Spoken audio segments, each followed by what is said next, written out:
કોળી સમાજના બે નેતાઓ, એક ભારતીય જનતા પાર્ટીના મંત્રી એવા કુંવરજી બાવળિયા અને રાજુલાના ધારાસભ્ય હીરા સોલંકી, જેમના વચ્ચે મતભેદો જોવા મળી રહ્યા છે એવી ચર્ચાઓ છેલ્લા થોડા સમયથી ચાલી રહી હતી. પરંતુ હવે એક નવો પ્રશ્ન ઉદ્ભવી રહ્યો છે કે શું એ કુંવરજી બાવળિયા અને હીરા સોલંકી વચ્ચેના મતભેદો દૂર થઈ ગયા છે કે કેમ, અને એ પ્રશ્ન કેમ ઉદ્ભવ્યો તે જ અંગે ચર્ચા કરીશું આજે આ વિડીયોમાં. નમસ્કાર, સ્વાગત છે આપનું ક્રાંતિ માર્ગમાં અને હું છું ઠક્કર આપણી સાથે.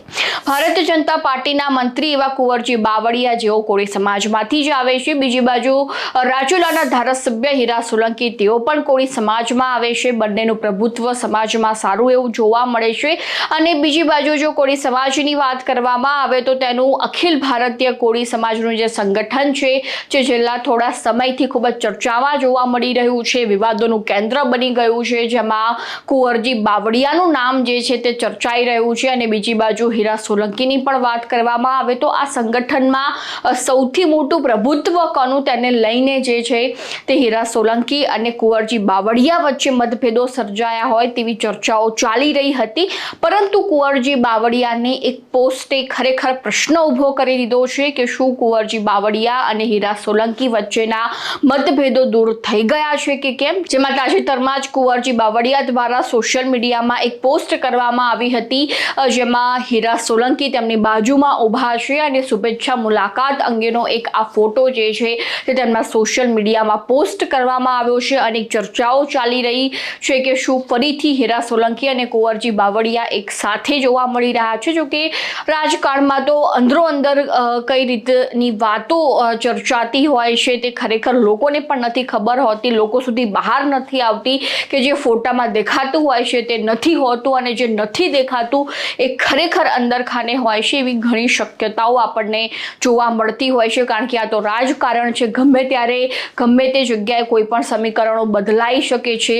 નેતાઓ કોઈ પણ લાભ ઉઠાવીને જે છે તે પોતાનું કાર્ય કરતા હોય છે. કોઈ પણ સમય દરમિયાન જે છે તે આ સમીકરણો બદલાતા હોય છે અને કોઈ પણ નેતા પોતાના લાભ મુજબ જે છે તે કાર્ય કરતા હોય છે. એટલે આપણે એવું ન કહી શકીએ કે એવું ઓફિશિયલી સ્ટેટમેન્ટ ન આપી શકીએ કે આ નેતાઓ વચ્ચેના મતભેદો હતા, અને જો હતા તો પછી એ મતભેદો દૂર થઈ ગયા છે. પરંતુ એ ચર્ચાઓ જે છે તે ચાલી રહી છે કે જે રીતે હીરા સોલંકી અને કુંવરજી બાવળિયા વચ્ચે જે છે તે મતભેદો હતા, અને એક ફોટો આવ્યા બાદ એ સ્પષ્ટ થઈ ગયું છે કે મતભેદો દૂર થઈ ગયા છે. એવી ચર્ચાઓ હાલમાં ચારે બાજુ ચાલી રહી છે.